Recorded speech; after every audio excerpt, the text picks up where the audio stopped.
Leo tunaposherehekea siku hii, tunawapongeza wanawake wote wa aina zote, hao wakubwa na hao wadogo, kwa ushujaa, kwa ujasiri na uhodari wa kuvusha familia, jamii na nchi yetu kwa ujumla. Kupitia serikali yetu ya Jamhuri ya Muungano wa Tanzania, hasa serikali ya awamu ya 6 muhula wa kwanza na muhula wa pili, imeendelea kufanya mambo mengi ambayo yanawawezesha wanawake kupata fursa zote ambazo tungetakiwa kuzipata ili kukua katika sekta mbalimbali.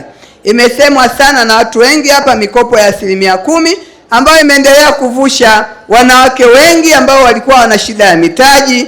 Lakini katika mkoa wa Dodoma mwaka 2024 kwenda 25, mkoa uliweza kutoa takribani bilioni 9,487,369,909 kama mikopo ya 10% kwa ajili ya wanawake. Dodoma oye!